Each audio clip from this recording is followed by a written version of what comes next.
Alright guys, well we're continuing with the Sheldon Lathe today. I've run into a couple of little snags on it, I think. One of them was I was going to scrape the bed on this. And I spent the last several days leveling the bed before I set the headstock back on. And I mainly set the headstock back on to check belt length, which I'm not going to do right now again now that I've thought about it a little bit anyway, because I still may make some changes there.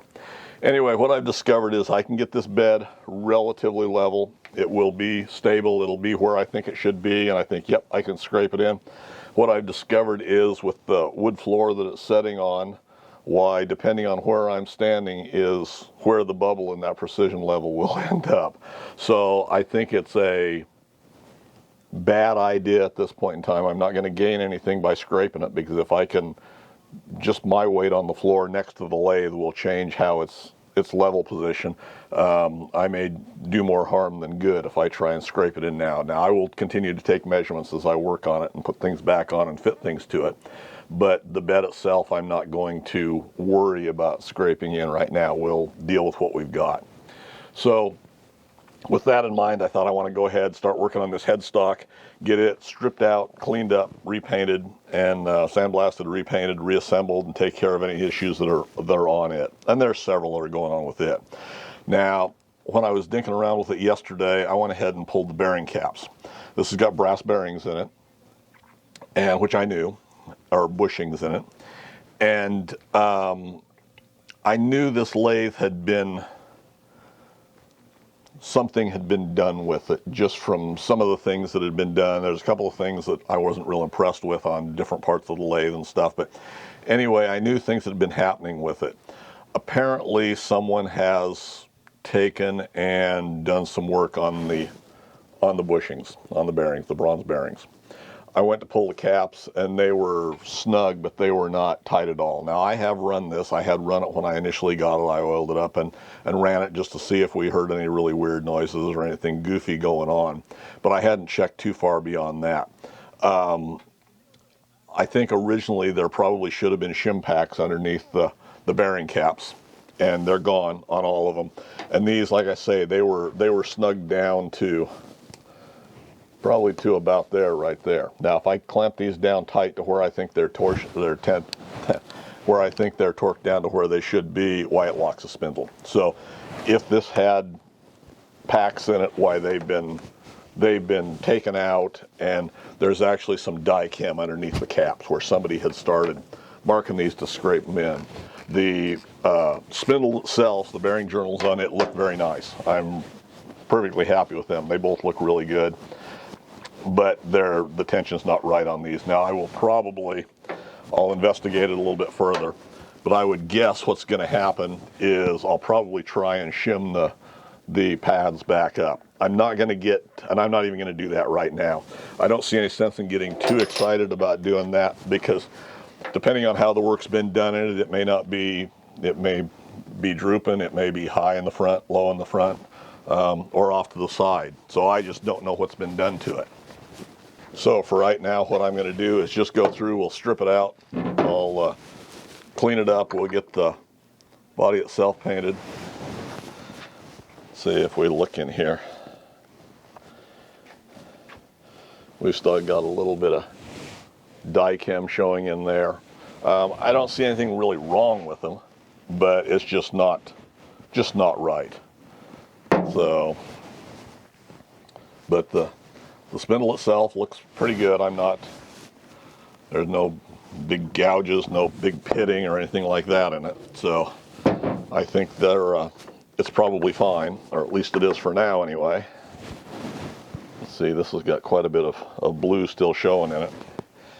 So I don't honestly know what's happened. I don't know if it's just been die chemmed up and no work's been done. I've run this probably a total of 5 minutes, just doing initial inspection and stuff.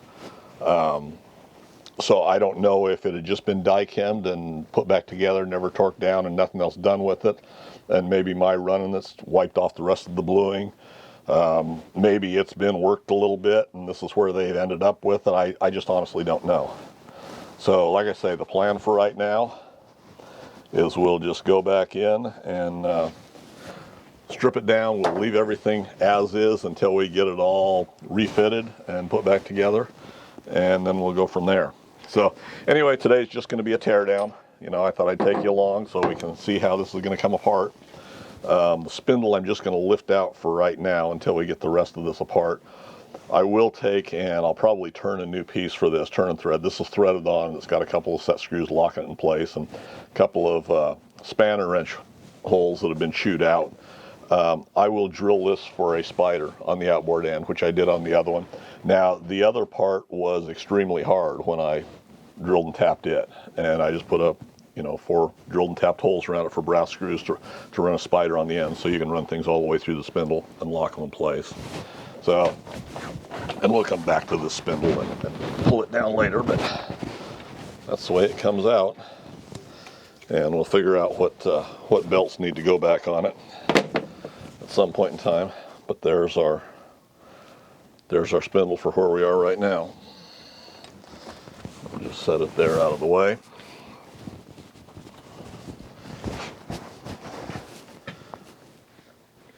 But yeah, I don't see anything really bad. These don't look perfect in here, and I don't see any bluing on the bottom portion. So who knows, maybe it was scraped on in, maybe it's, I don't know. I don't know what's been done. So for right now, this just goes back on. I will take these all off when we get ready, because I will sandblast the rest of the headstock casting. So for now, we'll just leave those as an assembly.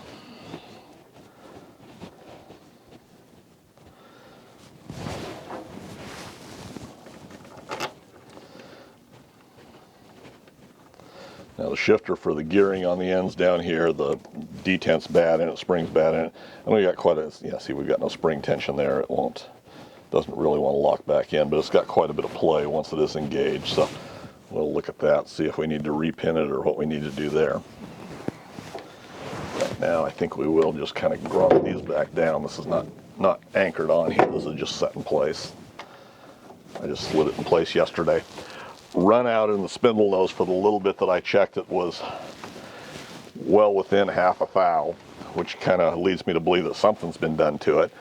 But I didn't have it clamped down to the bed, so it wasn't solid there. And that was just kind of an initial inspection anyway. So end gears here, we've got a screw that has to come out. A set screw, maybe that's a tension screw of some sort. And then we've got a nut here. What is that? Is that a lock? Is that a collar? I don't know. We'll take that off the rest of the way in a minute here. Oh, now that we've taken that apart, we've got nothing to hold that in place with.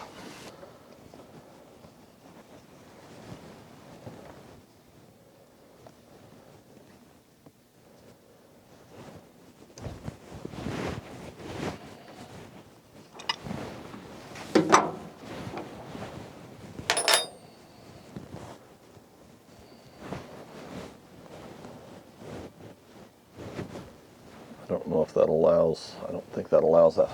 Okay, the entire gear train comes loose with that. So that's this other screw back here in the back.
That nut comes off. Slides out. We've got a lock here is what that nut goes on. So that screw tensions it down to lock it down tight. And then the end gearing comes out. Just locks in there. Okay, so there's that. And we'll disassemble all these sub-assemblies later on. That stud stays there. We've got a couple of hex screws that go here. Now I'm not sure exactly what I don't remember what they lock down, I guess, or what they hold in place.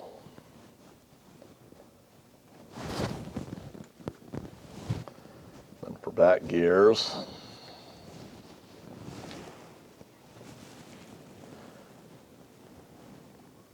set screw here, set screw there, and a set screw there.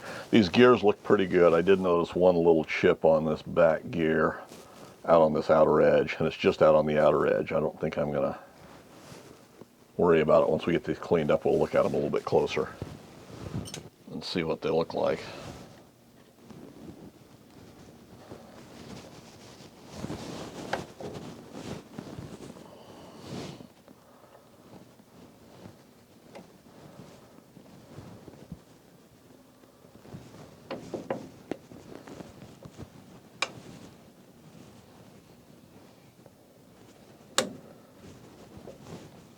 See anything else there. I'm assuming that should come off at the end.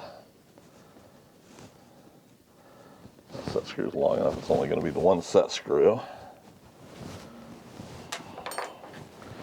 We get a little prying instrument here. Yeah, that will slide right off now.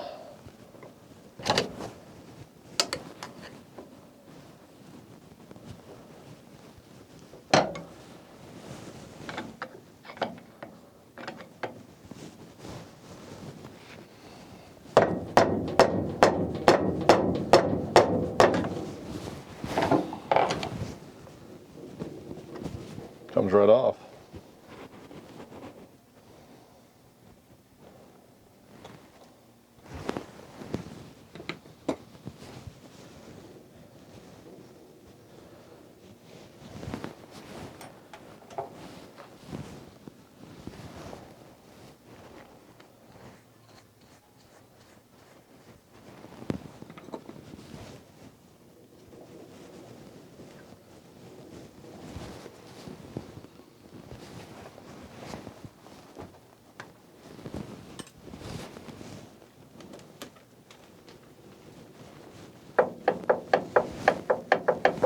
Shim that back up when we put it back together.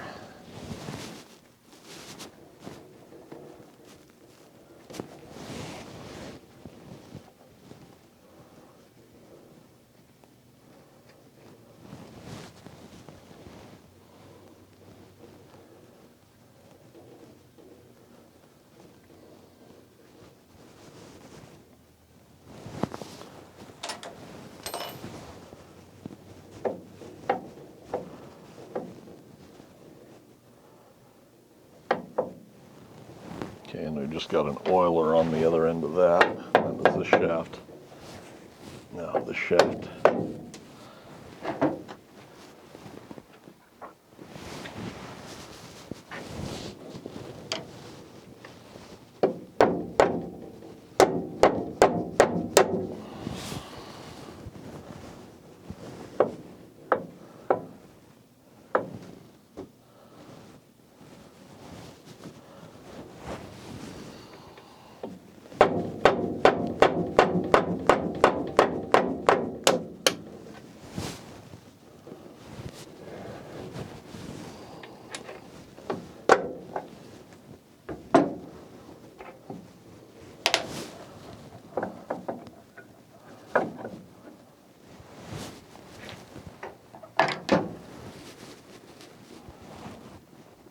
This collar floats on here, and this is our eccentric shaft.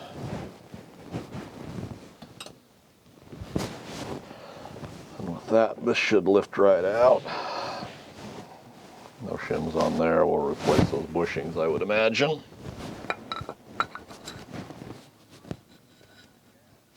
Although really those bushings are not bad at all. We'll look at them when we get that far.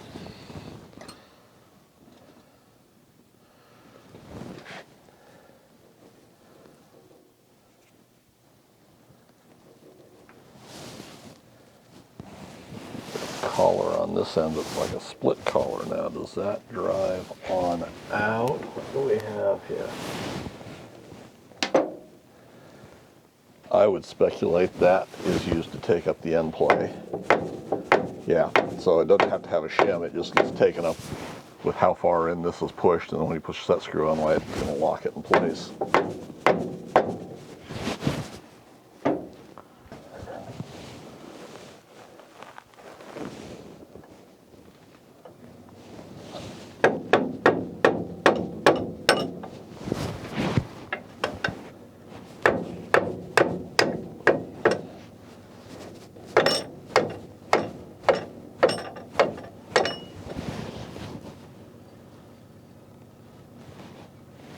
Call it a split bushing on the end.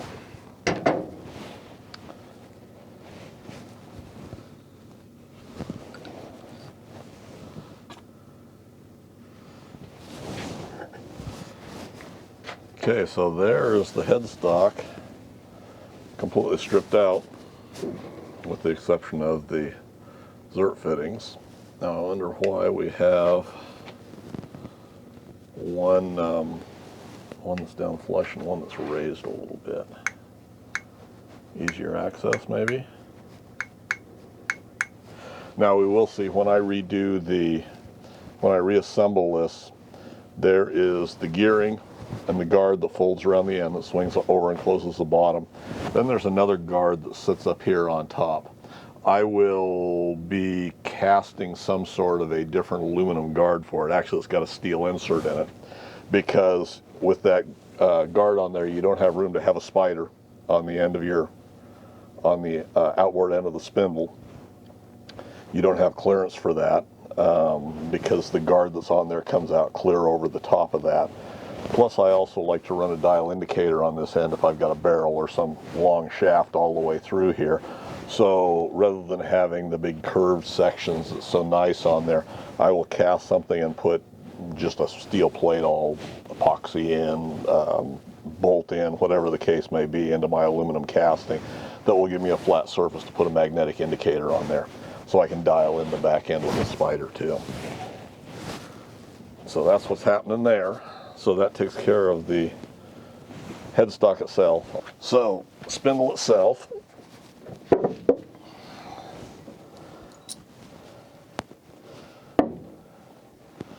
probably should have gone ahead and taken this off when it was still set up in the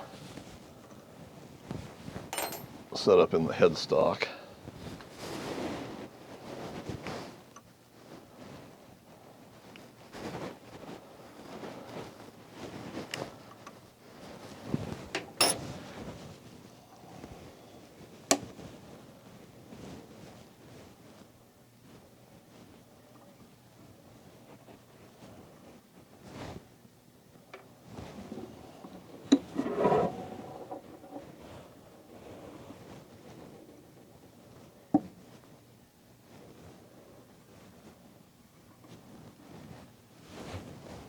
I've got the two set screws there. Oh, this is loose here. As I said, this one on the other lathe, when I drilled and tapped it, it was a hardened piece. So this may very well be the same, but like I say, as chewed up as this one is, we'll probably just turn a new one.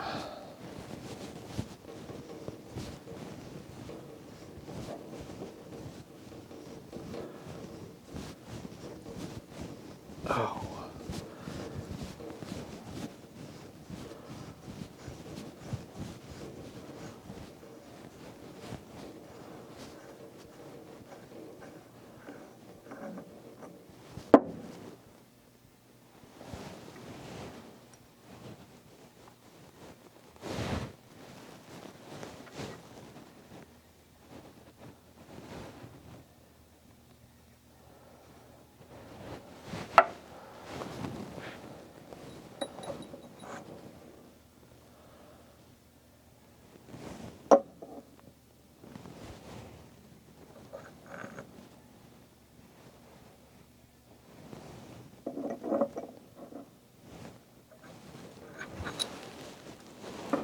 goes on this side.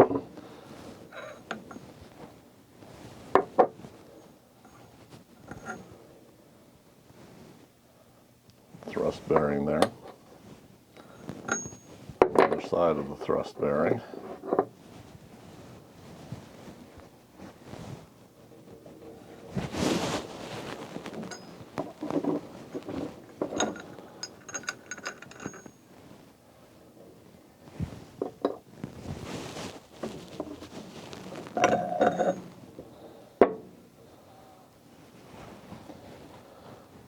Brass bushings there and there. Those are fit there.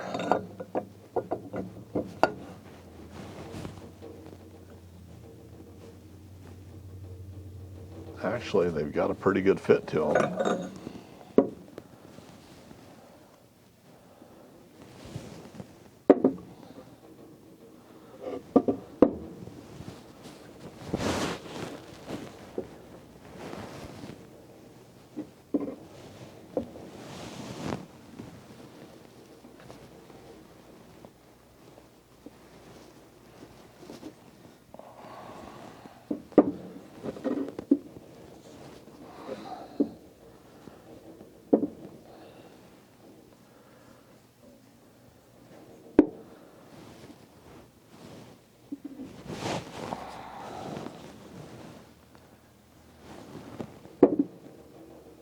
I don't feel anything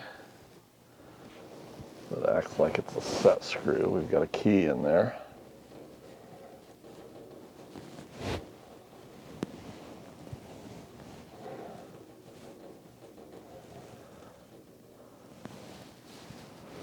Huh.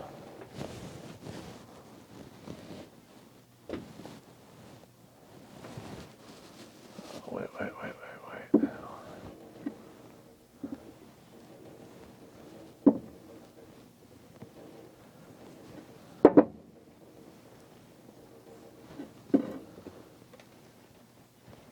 Yeah, I thought we might have a set screw down in the teeth, but I don't see anything there either. So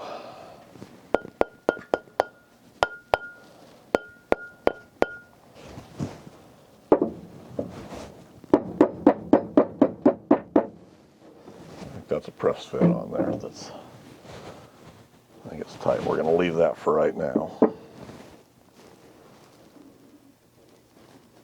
Got a key down here. We'll go there.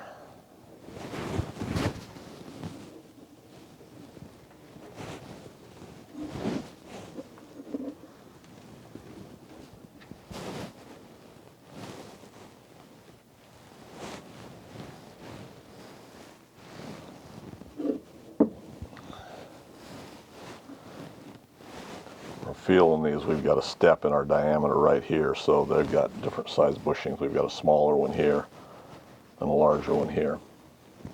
Anyway, there's our spindle, with the exception of pulling the bull gear. We'll decide what we're doing with the rest of those. This is our back gears. Like I say, they look good initially anyway, with the exception of that little chip on that tooth right there.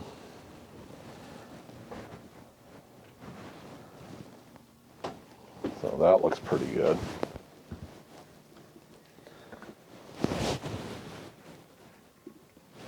Now our gearing here, and the way this goes is this goes over the shank of the headstock. It locks into this step on this collar right here. Then the nut goes on, and then this set screw tensions it to pull it in tight. So if we look at these, got our nut, see a key there.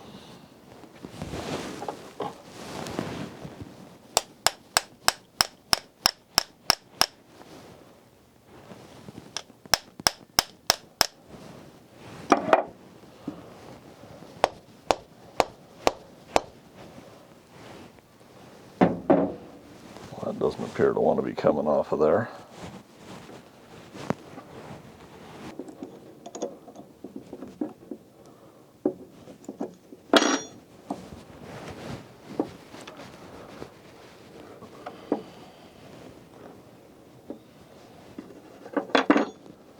There we go.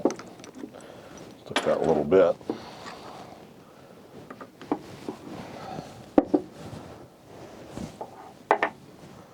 Now we should have a key there.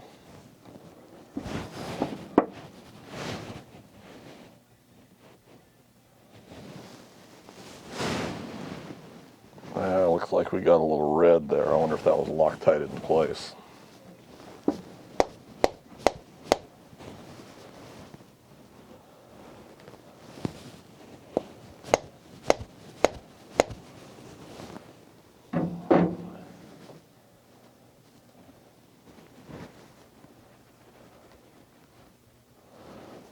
We've got a set screw on this end. Maybe it comes off the other way.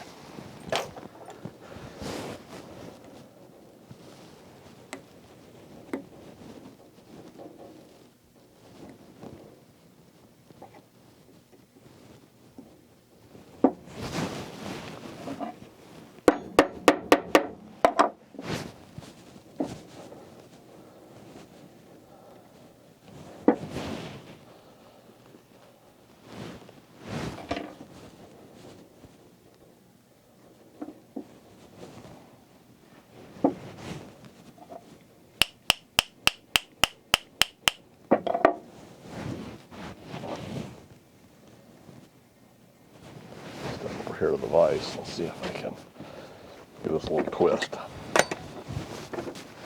And that is all it took, was a little twist on the other end.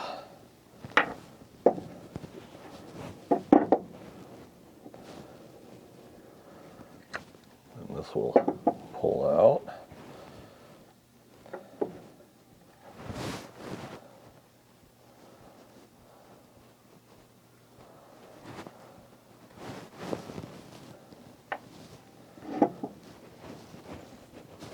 This has got a key on this side here. So apparently it comes off from this end, but not easily. So that will be one for the press. We can look at that one.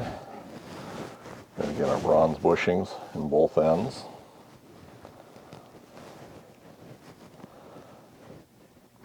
We've got 11/16 nuts on the back. This one was loose.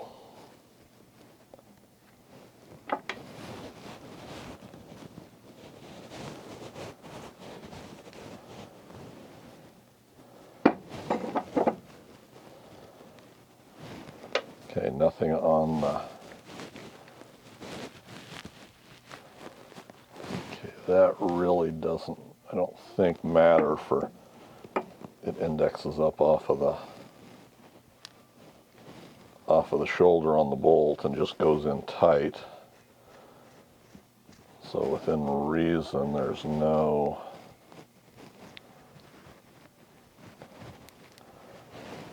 adjustment for those.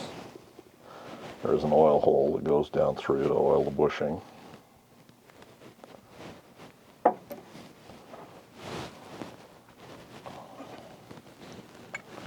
This is going to be exactly the same, I believe.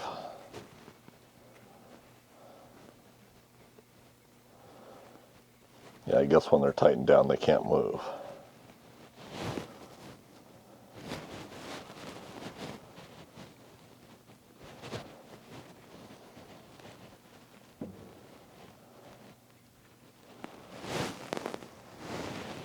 I would think you would align them with the oil holes up. This has just got a washer as a spacer underneath it. The top one had a shim as well as a little shim washer as well as a standard washer.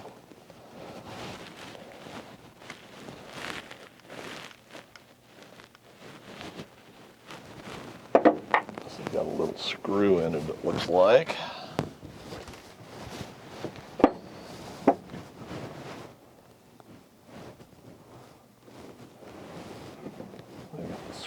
the handle.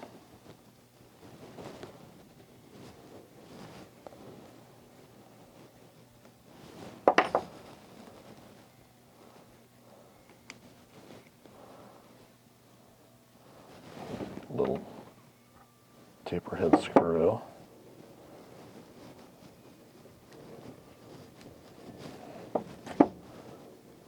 The handle's going to come out.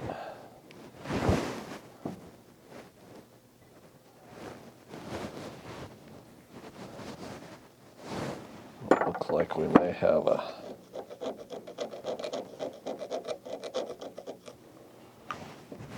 I was going to say we might have a roll pin in here holding this. I guess not. I guess it just does come out from the bottom.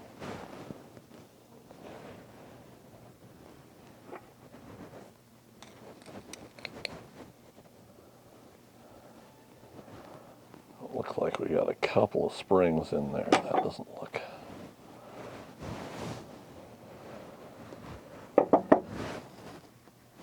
One didn't give them enough, or does it go? Yeah, one didn't give them enough, so they've got 2 screws in there.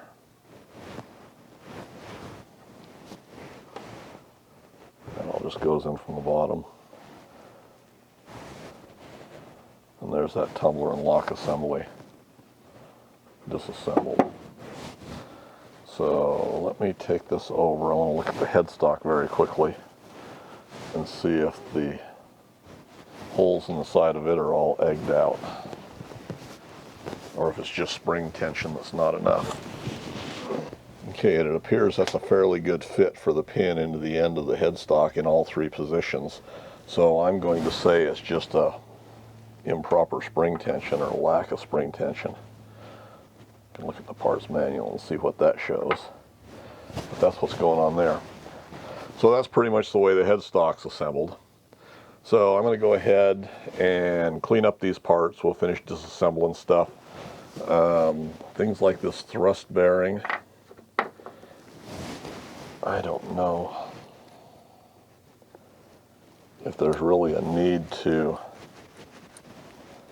There's probably not even a need to replace that. Probably if it's just cleaned up and lubed, it will be just fine. Actually, the headstock feels pretty tight for its age and what it is. Now, whether somebody's already reworked it at some point in time is very possible. I don't know. But anyway, that's disassembly of the headstock. Next time you see it, why, we'll have cleaned up parts. We'll probably have the headstock painted, and then we'll start putting stuff back together again, hopefully for it. So hopefully you find that a little bit useful. Comment, suggestions, leave them in the comment section for me below, guys. And as always, thanks for taking the time to watch.